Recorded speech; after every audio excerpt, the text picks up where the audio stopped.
के लिए हमारे गेस्ट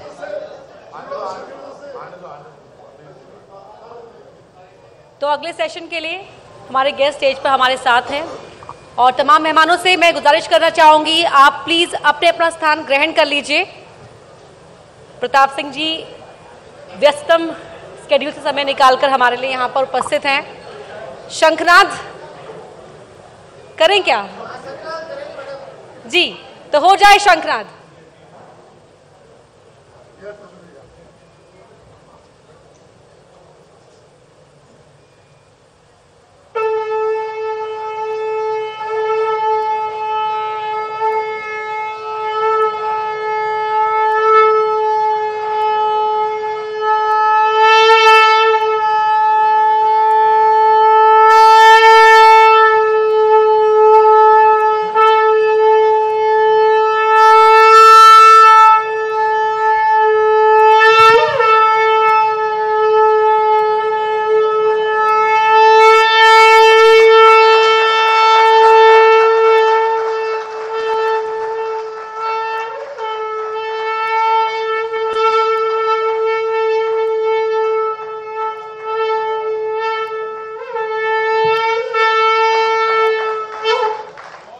धन्यवाद आपका, बहुत धन्यवाद।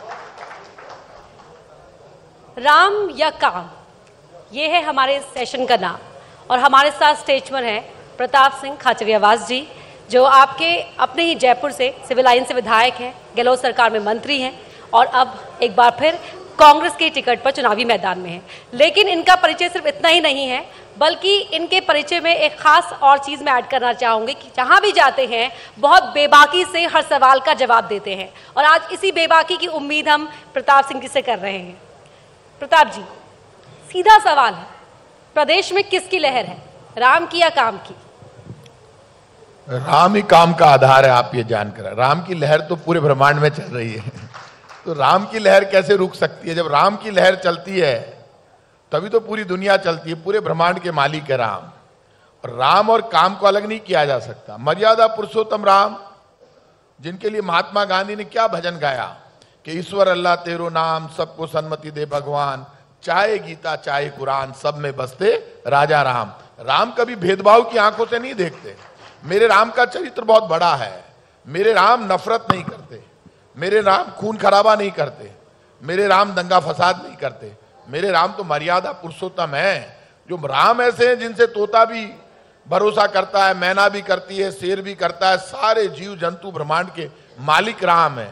राम कोई राजनीति का हथियार नहीं है, राम करुणा के सागर है। जब राम का नाम लेते हैं तो डर निकल जाता है, जब राम को याद करते हैं तो लोगों को ताकत मिलती है। राम सबका भला करते हैं। लेकिन ये आरोप लगता रहा है कांग्रेस पर और कांग्रेस के नेताओं पर कि चुनाव का मौसम आता है तो मंदिर भी याद आता है, राम भी याद आते हैं, भगवान भी याद आता है। एक बात आप ध्यान रखना, इस देश की आजादी को सिर्फ 76 वर्ष हुए हैं। कांग्रेस और बीजेपी दोनों को यह समझ लेना चाहिए कि आपकी उम्र 76 वर्ष है लोकतंत्र की, ओनली 76 ईयर्स। 76 वर्ष पहले जयपुर भी था, आमेर भी था, खाचरियावास भी था, हिंदू मुसलमान सिख ईसाई फारसी जैन बौद्ध सब थे। लेकिन भगवान राम तो त्रेता में ही आ गए थे। हम नेताओं को ये गलतफहमी हो गई कि ये देश हमने बनाया है। ये देश हमने नहीं बनाया, ये देश तो सतयुग में भी था। त्रेता में भगवान राम आ गए, द्वापर में भगवान कृष्ण आ गए, कलयुग में हम नेता आ गए और दिन भर इधर उधर इधर उधर। तो नेताओं को, ने का मतलब नैया, ता का मतलब तारण, जो नाव को पार करा के ले जाए उसको नेता कहते हैं, जो नाव को बीच में डुबो दे उसको नेता नहीं कहते। इसलिए नेताओं को समझ लेना चाहिए, आप देश से बड़े नहीं हैं। आप कांग्रेस और बीजेपी हो सकते हैं, लेकिन आप भारत के मालिक बनकर भारत के संविधान और भारत की मर्यादा से बड़े नहीं हैं। भारत की मर्यादा है प्यार और प्रेम की। भारत के राजाओं ने जब राज किया तो धर्म के नाम पर झगड़े फसाद के जरिए नहीं, अपने यहां पर सबको एक समान दिया। आज भी बीजेपी की केंद्र में सरकार है, राजस्थान में कांग्रेस की सरकार है। सरकारें तो संविधान के अनुसार ही काम कर रही है, लेकिन जब चुनाव आने लगते हैं तब हमारी भाषा बदल जाती है। अब वो जमाना आ गया जब लोकसभा में बिल पास होना चाहिए और ये तय हो जाना चाहिए कि धार्मिक आधार, यदि आप धर्म का सहारा लेकर वोट का आधार धर्म को बनाकर नफरत या टकराव पैदा करने की कोशिश करते हैं तो बिल्कुल गलत है। और एक रास्ता और तय करना पड़ेगा कि चुनाव के वक्त यदि राज्य सरकारों की पावर सीज हो गई तो केंद्र सरकार की पावर भी सीज हो जानी चाहिए और चुनाव आयोग में पूरी पावर चली जानी चाहिए। आप भेदभाव नहीं कर सकते। और डेमोक्रेसी में की खूबसूरती यही है कि आज तक डेमोक्रेसी में इस स्तर पर नहीं गए, चाहे राज्य सरकार की एजेंसियां हो चाहे केंद्र सरकार की एजेंसियां हो, उनकी पावर भी चुनाव आयोग के अंडर में आनी चाहिए। डरा धमका कर और अपनी बात कहकर आप वोट लेने की कोशिश कर सकते हैं, लेकिन आप काम को तो साइड में कर दो। भगवान राम ने तो कहा, राम राज्य का अर्थ है जन कल्याण और विकास। जहां जन कल्याण हो, कोई भूखा नहीं सोए, जिसको रोजगार मिले, जहां चारों तरफ खुशहाली हो, कोई परेशानी नहीं हो, एक एक योजना ऐसी हो जो डायरेक्ट रिलीफ देती हो, जो लोगों का दर्द मिटाती हो, ऐसी लेकर जाइए ना। आप काम की बात इसलिए नहीं करना चाहते क्योंकि यदि काम पर डिस्कस हो गया तो बीजेपी हार जाएगी और कांग्रेस जीत जाएगी, ये ध्यान रखें। जन कल्याण और विकास की आपने बात की। राजस्थान सरकार में या कांग्रेस के जो तमाम नेता हैं तमाम बातें गिनाते हैं, योजनाओं का जिक्र करते हैं, लेकिन एक आरोप जो लगता रहा है कि गहलोत सरकार में कानून का ग्राफ लगातार बढ़ा और बीजेपी भी हर मंच से इस पर कांग्रेस को घेरती रही है, इस मुद्दे को भुनाती रही है। हक है बीजेपी का, बीजेपी को घेरना चाहिए, लेकिन अभी जो नेशनल क्राइम रिकॉर्ड ब्यूरो का आंकड़ा आया है, वो आंकड़ा कोई मैंने नहीं दिया, वो भारत सरकार का आंकड़ा है। उसमें महिला अपराध में मध्य प्रदेश सबसे ऊपर है, राजस्थान बहुत नीचे है। बलात्कार और बाकी लूट डकैती मर्डर की घटनाओं में यूपी सबसे ऊपर है, हरियाणा ऊपर है, संगठित अपराध में राजस्थान का आंकड़ा इनसे बहुत नीचे है। भारतीय जनता पार्टी या कांग्रेस के नेता जब भी बोले तो मैंने असेंबली में इन बीजेपी के लीडर्स से कहा कि आप आंकड़े रख दो, टेबल करो, वहां डिस्कस कर लेते हैं। तो सच्चाई पे डिस्कस हो ना। आप WhatsApp university, social media university पे आप वीडियो फेक बनाते हैं। मेरे खुद के वीडियो अभी राजस्थान में प्रदेश कांग्रेस कमेटी कार्यालय में मेरे को पीछे से दिखा रहे हैं, मेरे आज के लिए बाल बढ़े हुए, और वहां पे सर्वधर्म प्रार्थना सभा चल रही है। तो उसमें हिंदू, मुसलमान, सिख, ईसाई, फारसी, जैन, बौद्ध सब लोग अपनी अपनी प्रार्थना पढ़ते हैं। उसमें सरदार पटेल जी की जयंती है और इंदिरा गांधी का बलिदान दिवस है। उसमें से सिर्फ एक जब मुस्लिम वो पढ़ रहा है इस्लाम धर्म के मामले में, उसको दिखाकर कह रहे हैं कि देखो देखो कांग्रेस कार्यालय में नमाज पढ़ रहे हैं। अरे पापियों, धरती फट जाएगी, ऊपर वाला निपटा देगा। शर्म नहीं आती। मैं कछावा वंश का क्षत्रिय, राम का वंशज हूं। बीजेपी के लोगों के दर्द हुआ, लोगों ने कहा साहब ये राम के वंशज कैसे हो सकते हैं। मैंने कहा तुम्हारे बाप भैरव सिंह शेखावत से पूछो कि हम राम के वंशज कैसे हुए। भैरव सिंह जी तो इनके पिताजी हैं। किसी बीजेपी के नेता में दम है तो कह दे भैरव सिंह जी मेरे पिताजी नहीं है, कहे भैरव सिंह शेखावत तो मेरे बड़े पिताजी, तो कह दे हमारे परिवार के मुखिया हैं। लेकिन बीजेपी वालों के साथ दिक्कत एक हो गई कि बीजेपी और कांग्रेस से ऊपर उठकर मैं बात करता हूं, बीजेपी का एक भी नेता कांग्रेस बीजेपी से ऊपर उठ के बात नहीं कर रहा। तो भैया कुछ मामलों में दिन भर Congress BJP Congress BJP Congress BJP करते रहेंगे। कंट्री की भी बात कर लो और धर्म के ऊपर तो सच बोल लो। राम के बारे में तो सच बताओ, राम कैसे थे, कैसे है मेरे राम, कौन है मेरे राम। दुनिया पढ़ना चाहती है राम पर। और गीता पे तो आप मुझे बताइए, गीता में भगवान कृष्ण ने कहा क्षत्रिय को भगवान के जैसा व्यवहार करना चाहिए। क्षत्रिय किसको कहा गया? राजा को, नेता को, मतलब जो राज कर रहा है उसका भगवान का जैसा व्यवहार होना चाहिए। राजा कैसे सोच सकता है कि दंगा फसाद हो जाए, आज दंगा हो जाए, कल केस वेस मुकदमे दर्ज होंगे, वर्टिकल डिवीजन हो जाएगा हिंदू मुसलमान में, और दिन भर मैं कछावा वंश का क्षत्रिय, राम का वंशज हूं। शकल से, अकल से, बहादुरी से किसमें ज्यादा मेरे से भारी हैं? ज्यादा मेरे से भारी हैं। मैंने मना किया है, क्या छोटे मोटे गरीब को मारते हो, मेरे जैसे को मारो, नाम ज्यादा हो जाएगा, पता तो चले। लेकिन बहादुरी कमजोर आदमी पे बहादुरी दिखाना बहुत आसान है। 5 लोग इकट्ठे होकर सिर्फ चुनाव में नारे लगाएंगे, भगवान राम का नाम लेकर, और माहौल बिगाड़ने की कोशिश करेंगे और ऐसे नारा लगाएंगे और हंगामा, तो चुनाव के बाद गायब हो जाएंगे। ये 25 तारीख तक नजर, मैं ये नहीं कह रहा बीजेपी में अच्छे कैंडिडेट नहीं है, कांग्रेस में भी अच्छे कैंडिडेट है। मैं लोगों से कह रहा हूं खुल के, बीजेपी कह रही है आप हमारे निशान को देखिए, ये नहीं कह रही कार्यकर्ता को देखो, हमारे सिर्फ निशान को देखो और वोट करो, हमारे नेता को देखो। मैं जा रहा हूं वोट मांगने में, क्या कह रहा हूं, आप मुझे देखिए, मेरे काम को देखिए और फिर वोट कीजिए। ये क्या तरीका हुआ? कैंडिडेट तो कांग्रेस और बीजेपी के लोग हैं। मैं पब्लिक से कहूंगा कांग्रेस बीजेपी देखो, लेकिन सबसे पहले कैंडिडेट देखो। मैं खुल के कह रहा हूं, जो कैंडिडेट अच्छा उसको चुनो, आफ्टर ऑल कैंडिडेट काम करेगा। कॉन्फिडेंस की वजह क्या है? क्योंकि मैंने सुना आपका एक बयान, आपने कहा कि जो आपके ओपोनेंट्स हैं आपके ही क्षेत्र में, वो उस इलाके को जानते ही नहीं है और वो तो बहुत बड़े मार्जिन से आप उन्हें हराएंगे। तो ये इस आत्मविश्वास की वजह क्या है? एक बात आप समझ लीजिए, ये मैं नहीं कह रहा, मैं उनको नहीं जानता। वो अभी उनका, मैंने बीजेपी के कुछ नेताओं का बयान पढ़ा, वो कह रहे हैं प्रताप सिंह की देखो मुझे नकली है। मैंने कहा तेरे बाप की सौगंध आके देख, खींच के देख, यदि तू एक बाल उखाड़ लेगा, एक बाल उखाड़ के बता दे, सबके सामने तुझे मौका दूंगा, प्रेस के सामने, तो मैं राजनीति से संन्यास ले लूंगा, कभी राजनीति नहीं करूंगा। इसके लटक के देख चोटी के, यदि एक बाल टूट जाए तो मैं वो ले लूंगा। ऐसे कैंडिडेट, प्रताप सिंह की मूंछों के बारे में, ये जब मूंछ ऊंची करता हूं ना तो बड़ी बड़ी सरकारें नीचे हो जाती है। क्या बात कर रहे हो? प्रताप सिंह की मूंछ को, जब मैं यूनिवर्सिटी में पढ़ता था तो प्रधानमंत्री ऊपर ही घूमता रहा, घूम हवाई जहाज, नीचे नहीं उतरने दिया। वही तो प्रताप सिंह हूं जो जयपुर में जब जनता कर्फ्यू लगा तो पुलिस को भी कह दिया आज बाहर नहीं निकलेगी, बड़ा झगड़ा हुआ, झंझट हुआ, लेकिन जयपुर कर्फ्यू ही रहा। इसलिए ये ज्यादा डायलॉगबाजी अच्छी नहीं लगती। मैं जानता ही नहीं कैंडिडेट को, वो मेरे ऊपर बोल रहा है सिर्फ इसलिए कि मैं चर्चा हो जाए मेरी, कैसे भी। भैरव सिंह जी का नाम ले रहे हैं। अरे भैरव सिंह जी कौन है? नाम लेते हुए तुम्हें शर्म नहीं आती? बीजेपी के बहुत नेताओं के साथ दिक्कत एक हो गई। वो पंडित अटल बिहारी वाजपेयी तो बहुत ग्रेट थे, वो सच बोलते थे। अडवाणी जी आज परेशान है, कोने में बैठे हैं, बिल्कुल साइड में कर दिया, परेशान है डोकरा। अच्छा हुआ अटल जी, भैरव सिंह जी आज नहीं है, नहीं तो उनकी आत्मा रोती आज बैठे बैठे, कोई पूछने वाला नहीं। अच्छा, आपने साइड करने की बात कही, कांग्रेस में जो उथल पुथल मची, अब भले ही आप सब लोग चुनावी एकाकी दिखाने की बात कर रहे हैं, दिखा रहे हैं, लेकिन उसमें एक बात कही जाती है कि जो कोई भी किनारे में हो, कोई भी चेहरा, लेकिन सेंटर में प्रताप सिंह खाचरिया वास है। ये कैसे हुआ? मतलब क्या कह रहे हैं? दो गुट है प्रदेश में, आप मुझसे खुलकर बुलवाना चाहते हैं? हाँ बोलिए। प्रताप सिंह जी किस तरफ है?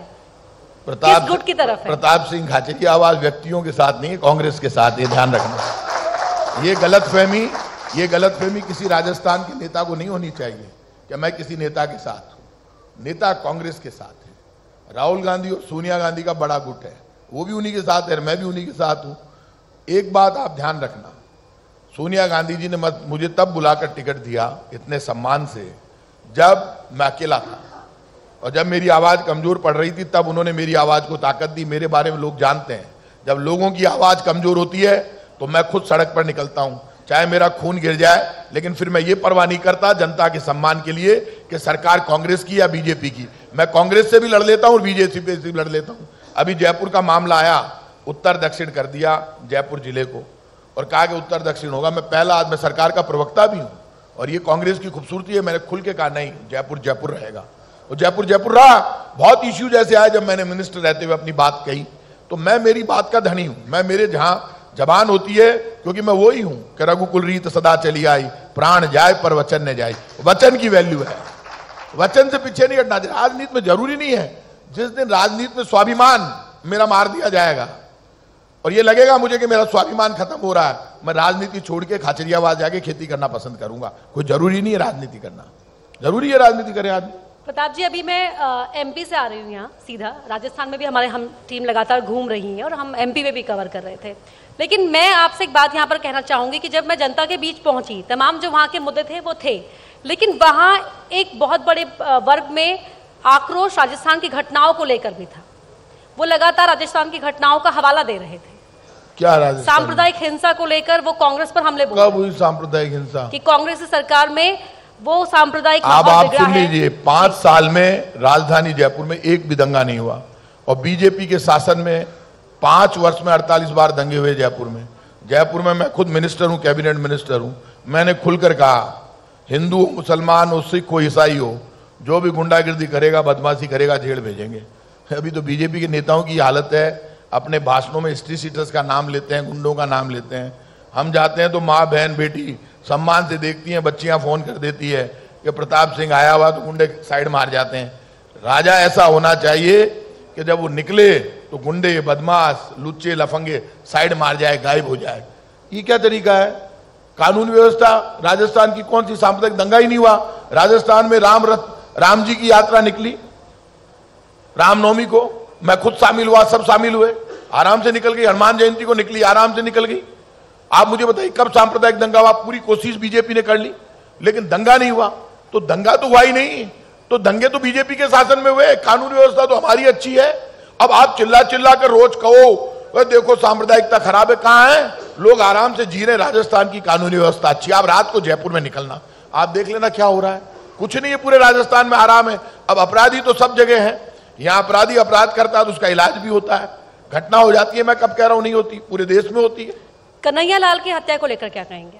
देखिए, कन्हैया लाल की हत्या, इससे बड़ा पाप कुछ नहीं हो सकता। जब कन्हैया लाल की हत्या हुई तब मैंने जो कहा था, तब बड़ा हंगामा हुआ। तब मैंने कहा था, मेरे से आप ही के टीवी के लोगों ने कहा कि आप ऐसे कैसे कह सकते हैं एक मिनिस्टर होकर। मैंने कहा यदि मैं वहां से, उन्होंने मेरे से कहा कि यदि आपके सामने ऐसी घटना हो जाए तो आप क्या करते हैं? मैंने कहा आप कैसी बात कर रहे हैं?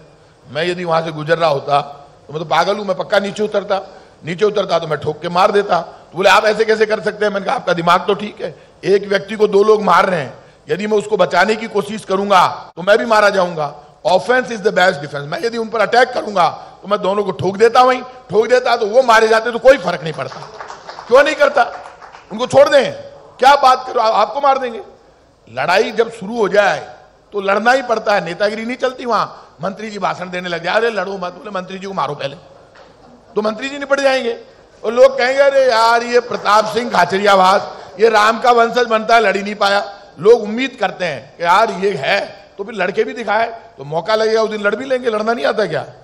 हमें तो बाप दादाओं ने, हमें तो बचपन में सिखा देते हैं अब तैयारी राखनो।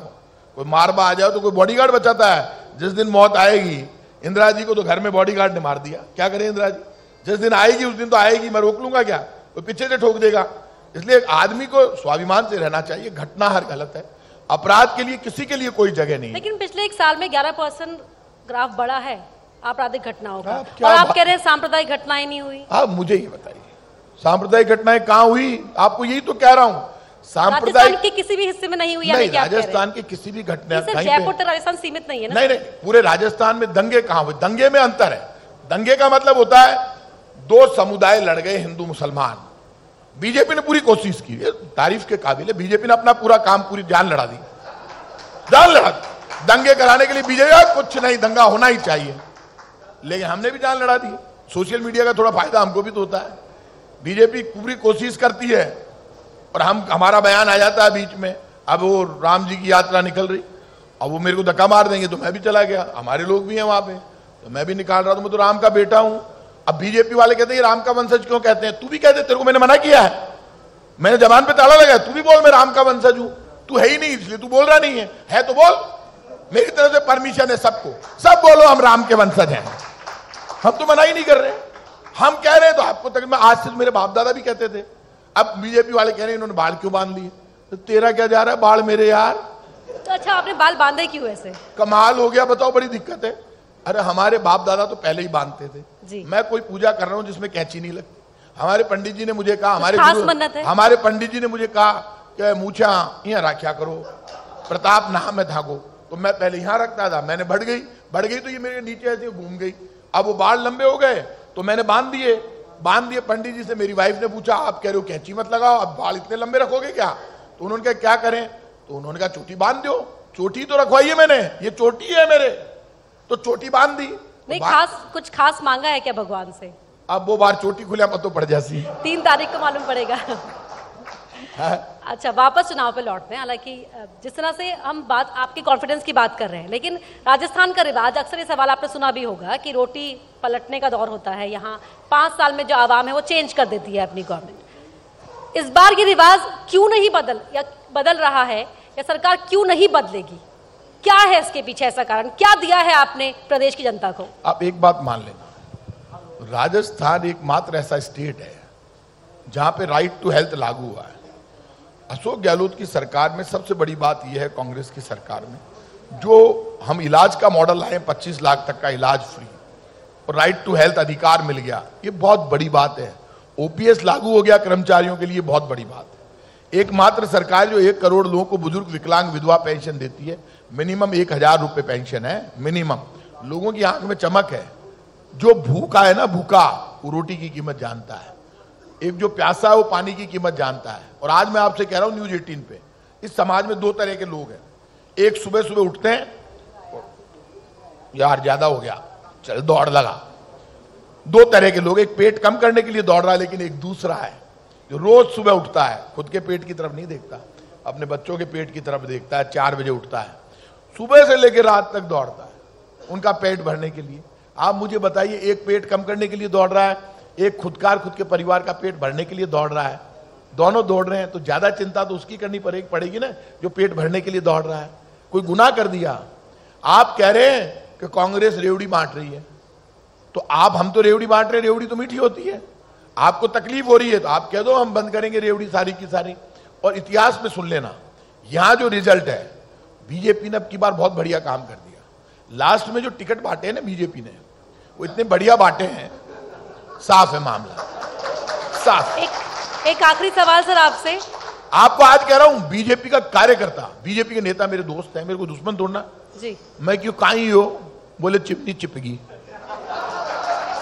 आप बताओ मैं क्यों काई हो कि यार जिखा ने टिकट दिया है, नेता कह रहे हैं, मैं एक बहुत बड़ा नेता, नाम नहीं लूंगा, निपट जाए बेचारा, तो बोला यार मैं को नहीं जानू कौन है, आप बताओ। और वो इतने बड़े बड़े बोल रहे हैं, ऐसे ऐसे लोगों को जयपुर में हमारी 8 में से 5 थी पिछली बार, मुझे लग रहा है 8 में से 8 नहीं आ जाएगी। प्रदेश में कितनी सीट आ रही है कांग्रेस की, और मुख्यमंत्री के नाम का ऐलान जब होगा तो किसके साथ खड़े होंगे प्रताप सिंह? आप एक बात सुन लो, अभी नारा सिर्फ एक है, 156। हमारा टारगेट 156 है। टारगेट कभी बदला नहीं करते, युद्ध के मैदान में जो टारगेट तय हो गया वो तय है। रही बात चुनाव की, ये मुख्यमंत्री तो अभी तो बने हुए हैं, बीच में हटाओगे क्या? और बाद में क्या होगा ये फ्यूचर में देखिए, क्योंकि राहुल गांधी, खड़गे साहब, सोनिया गांधी जी और MLA, ये बाद की बात। अभी टारगेट एक है, नारा है 156। लक्ष्य साफ है। बहुत शुक्रिया सर आपका हमसे बातचीत करने के लिए, हमें समय देने के लिए। आप प्लीज स्टेज पे बने रहिए, बस थोड़ी सी देर और। बहुत धन्यवाद प्रताप सिंह खाचरियावास जी, लेकिन हमारा अनुरोध है कृपया मंच पर बने रहें, क्योंकि न्यूज़ 18 आपका सम्मान करना चाहता है। और उसके लिए मैं स्टेज पर इनवाइट करना चाहूंगी अनूप गुप्ता जी को, एसोसिएट एडिटर न्यूज़ 18, मंच पर आएं और प्रताप सिंह खाचरियावास जी को सम्मानित करें।